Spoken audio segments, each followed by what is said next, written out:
Bonsoir à tous, bienvenue à ce flash d'information et surtout ravi de vous retrouver.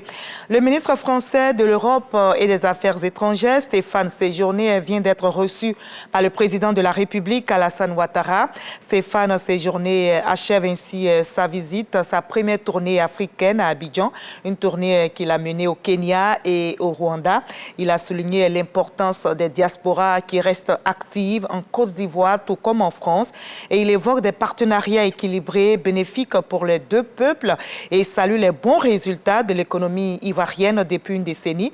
De son côté, le président Alassane Ouattara s'est réjoui des liens historiques d'amitié et de coopération qui se bonifient entre les deux pays français et ivoiriens.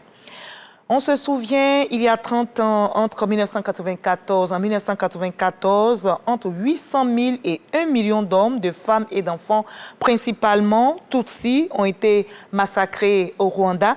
Une commémoration a eu lieu donc pour marquer le 30e anniversaire du début des massacres. C'était hier dimanche 7 avril et le président rwandais Paul Kagame s'est recueilli devant une gerbe de fleurs et a allumé une flamme de souvenir au mémorial de Gizozi. Le haut représentant du chef de l'État a pris part à cette cérémonie. Abdoulaye Koné sur place.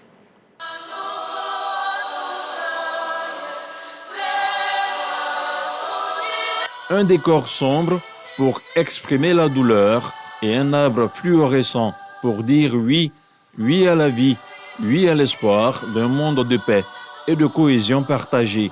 C'est la scène que le Rwanda, pays invité d'honneur du Massa 2024, a offert à ses invités venus des 4 coins du monde pour commémorer le Kwibuka 30, le génocide des Tutsis. Le Rwanda a une belle expérience à partager en matière culturelle.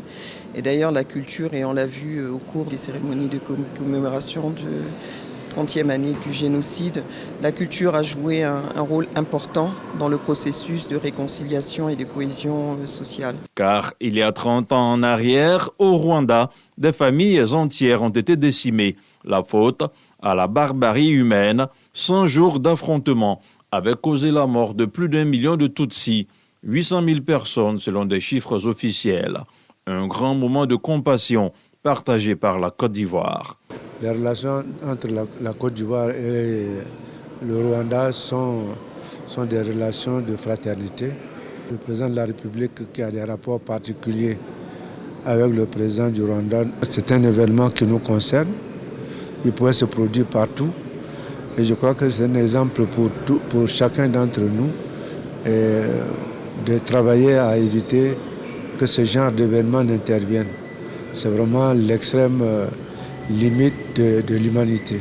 Comme chaque année, et depuis maintenant 30 ans, le président Paul Kagame a rallumé au mémorial de Gizozi la flamme du souvenir. Les cérémonies commémoratives du Kwibuka 30 se tiendront pendant 7 jours sur tout le territoire rwandais. Et la Côte d'Ivoire solidaire du Rwanda est aussi en deuil. La magistrature ivoirienne pleure la perte d'un de ses plus éminents membres, Mamadou Koné, a tiré sa révérence. Il était le président du Conseil supérieur de la magistrature depuis le 21 juillet 2023. Et avant cette date, notez qu'il a été du 4 février 2015 au 20 juillet 2023 président du Conseil constitutionnel. Il laisse derrière lui donc un héritage remarquable dans le domaine de la justice. Une embarcation de pêche a sombré hier dimanche alors qu'elle cinglait vers l'île de Mozambique et elle était inadéquate pour un trajet en mer. Et cette embarcation était surchargée avec 130 passagers à bord. Notez qu'on déplore au moins 96 passagers décédés, dont 3 enfants selon l'administrateur de l'île. 11 survivants ont également été retrouvés et la plupart des passagers tentèrent de fuir la terre ferme en raison de fausses informations sur l'épidémie de choléra en cours et cette épidémie qui sème donc la panique dans le pays. Alors que l'armée israélienne a annoncé son retrait partiel du sud de Gaza, l'Égypte a ouvert au Caire une nouvelle séance de pourparlers sur un accord de trêve en échange de la libération d'otages israéliens enlevés par le Hamas.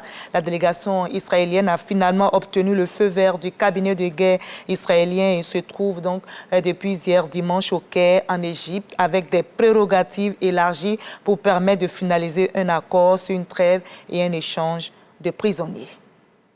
Du Mexique au Canada, en passant par les États-Unis, le rare spectacle d'une éclipse totale va s'offrir donc aujourd'hui même à des millions d'habitants et de voyageurs. Et cette éclipse commencera au Mexique, traversera les États-Unis et se terminera au Canada. Des millions d'habitants admireront donc une rare éclipse totale, un événement céleste qui suscite toujours l'émerveillement, mais représente aussi une opportunité scientifique et économique. Notez que les éclipses totales surviennent lorsque la Lune se place exactement entre la Terre et le Soleil, bloquant temporairement la lumière de notre étoile en plein jour. Beau spectacle et on va se retrouver à 20h pour la grande édition. À tout à l'heure.